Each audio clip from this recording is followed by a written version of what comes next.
balina bwe bakwagala oyimirirawo mutandise wano wenyini mwange Aziga njagala otwala omukisa guno okubeebaza okubeera wano nga muli bangi naddala bannamawulire abasinga obungi temutera kukeera naye leero enkoko mwagikutte mumwa muli bamaanyi nnyo.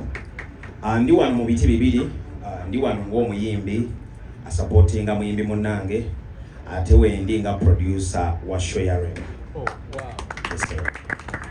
Njagala okutwala omukisa guno okwebaza Rema ne ttiimu manager Solo Kayemba n'abalala bonna bwe bali banoonya mu bantu abasobola okubeera ku ttiimu eyo ne bannondayo, so ogwo omukisa gw'amaanyi nnyo okubeera kweno ttiimu.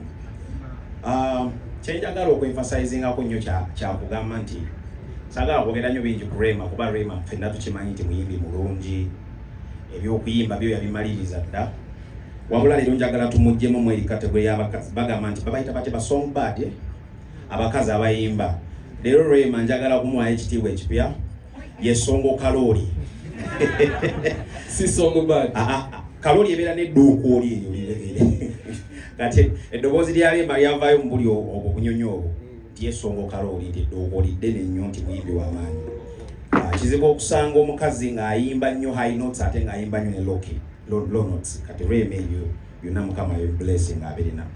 Kyenjagala okubaashwalinga nti onaku z'omwezi 23 n'25 Masaka tugenda kubeera ne show ennungi kubanga production ye mabega mwendi ne di Maestro Band kigenda kubeera kyakabi nnyo.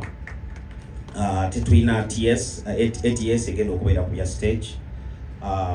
Twekozeemu omulimu gw'amaanyi nnyo, ebintu bye munaalaba saagala nakubiyogera kuwabula kyenjagala okubagamba mujje mubeerewo kubanga kigenda kubeera kyakabi. Thank you so much. Aziz, before you go, I think most journalists here are interested to understand how an artist produces another artist. Nga tewerekereza mwasijja kamuwako aleme kusukkamu nnyo. Okubeera nga toli selfish ekyo kyenina kuba abazibanda ba mu ngeri gyenzize entambulamu n'ebintu byange seyagaliza nnyo, njagaliza n'abalala oyenze era ensonga ndowooza lwaki ndi ku ttiimu eno. Last year twaproducinga show ya Shiba eyali ku Serena era twaliyo ne Maestro Band. So bw'obanga gwe teweefaako wekka nga naawe ekirungi kyeweekolera osobola okukikolera omuntu omulala kitegeeza osobola okutwala ebintu okugenda mu maaso. Ate music mmere buli muntu alya, bw'obeera ne relationship ennungi n'omuntu osobola omukolera ebirungi mba temugirina.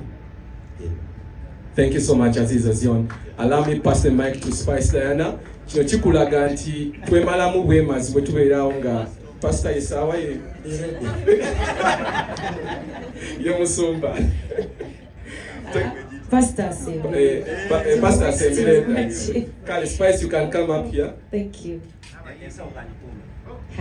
Isaawa ine ebiri naye erinanye musumba kikyongezaako okugamba kisinyawo